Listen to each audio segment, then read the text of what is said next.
बिस्मिल्लाहिर्रहमानिर्रहीम। मैं हूं मोहम्मद हफीजुल्लाह शाह हाशमी। आप देख रहे हैं सांवल नेटवर्क।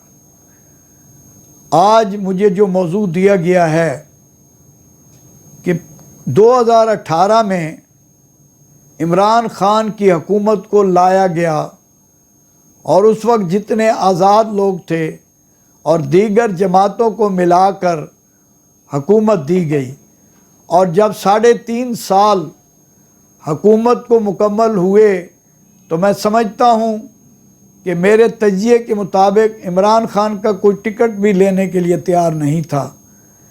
मुझे ये समझ नहीं आ रही कि उसके बाद ये क्यों ऐसा किया गया कि 14 जमातों के इत्तेहाद को ये हुकूमत अदम एतमाद करके सौंप दी गई। जिस हुकूमत ने इस वक्त तक कोई गरीब के लिए और मुल्क के लिए कुछ भी न कर सकी, और जो हुकूमत 99% पे थी वो हुकूमत इस वक्त 20% पर आ गई है, और जो 20% था वो 99% पर पहुंच गया, और मजबूरन फिर उसे हर लिहाज से उसके वोटर को तोड़ने की कोशिश की गई। और बड़ी अजीब बात है कि अब जबकि 9 मई का वाक़या पेश आया, उसके बाद जिन लोगों को तोड़ा जा रहा है उन लोगों को एक ही तहरीर दी जा रही है, यानी थोड़ी बहुत तब्दीली हो जाए। और पढ़े लिखे पार्लियामेंटेरियन हैं और वो तहरीर ज़बानी भी पढ़ सकते हैं कि हम 9 मई की मज़म्मत करते हैं या हम छोड़ रहे हैं इसी वजह से। और फिर इतना अरसा गुजरने के बावजूद आज भी जो बंदा छोड़ता है वो यही कहता है, वही एक ही तहरीर है।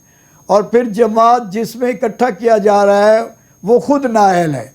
लेकिन मैं समझता हूँ कि एक ज़रूर फ़ायदा हुआ है मौजूदा हुकूमत को, वो ये है कि जो मुकद्दमात कायम हुए थे वो दुरुस्त थे या गलत, ये अदालतों को इल्म है या कानून जो जानते हैं उनको इल्म है।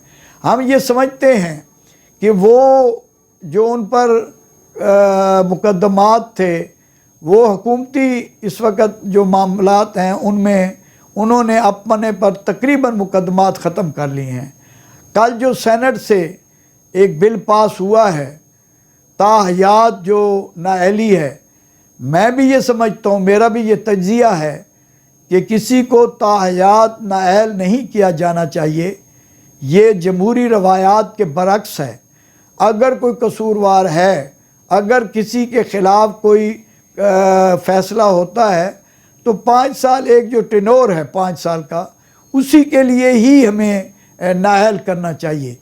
और इस ताहयात नाअहली में जो 2 अहम लीडर आते हैं, अहम बंदे आते हैं, उनमें एक मियाँ मोहम्मद नवाज शरीफ साहब हैं, एक जहांगीर तरीन साहब हैं।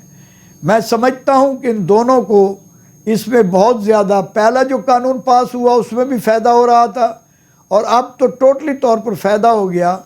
बल्कि इस कानून के बाद, पास होने के बाद, अब जब सदर दस्तखत करेगा तो वो उनकी जो नाअहली है मैं समझता हूँ कि वो ख़त्म हो जाएगी और मियाँ नवाज शरीफ साहब मुल्क पाकिस्तान में आ सकेंगे, और इसी तरह जहांगीर तरीन साहब भी बहाल हो सकेंगे और वो अपनी सियासी सरगर्मियाँ जारी रख सकेंगे।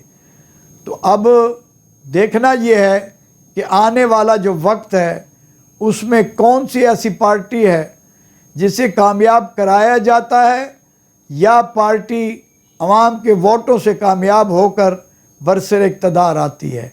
ये आने वाला वक्त बताएगा। बहुत शुक्रिया।